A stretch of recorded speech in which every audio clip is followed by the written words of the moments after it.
August 2000, Alabama heat pressed down. Inside the residence of the acting mayor, the silence was absolute. Kettle sang, kitchen still. Barry Waite stood nearby, his presence dominating the room. He reached out, his ring glinted, a domestic scene, yet the house held a different frequency. A legal storm was gathering over the family land, a dispute that threatened to dismantle everything they had built. Barry kissed her cheek, offering promises of endurance against the brewing litigation, but the reassurance felt hollow. Upstairs, Kara hid her secret pregnancy's shame. Charlotte felt the heavy shroud of mounting disappointment. Shadows lengthened, future meeting loomed, and the stability she clung to was nothing more than a thin veil over a coming collapse. 11:30 a.m. Charlotte returned home to restyle her hair before the final meeting.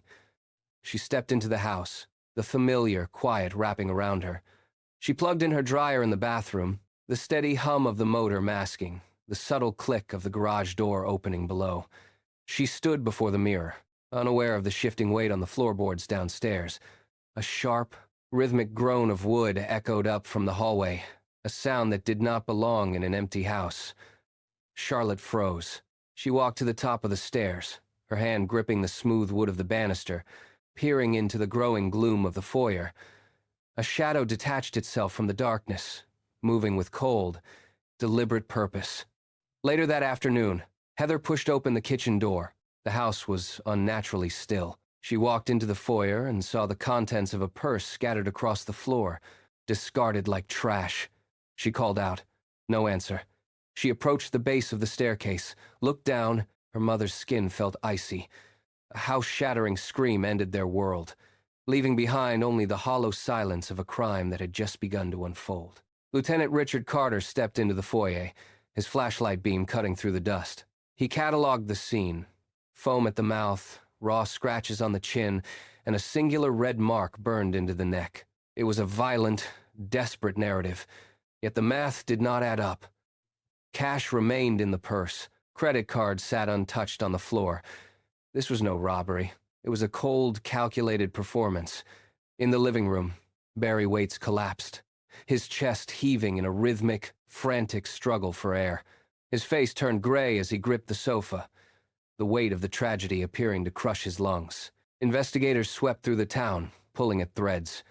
Grudges, restless pasts, iron alibis. The leads evaporated. The initial frantic search slowed into a dull, repetitive routine.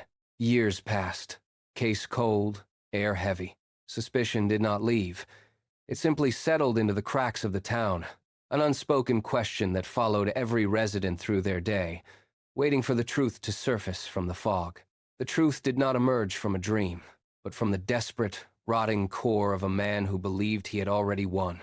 Barry Waite sat deep in debt, his accounts hemorrhaging funds. He cornered his daughters, kitchen chaos, demands for blood money, snarling ultimatum. The facade of the grieving widower dissolved. He was no longer the mayor. He was a predator cornered by his own greed. As the daughters recoiled, the full, sickening reality of that afternoon 3 years prior clawed its way into the light. He had not been at a meeting. He had been in the house.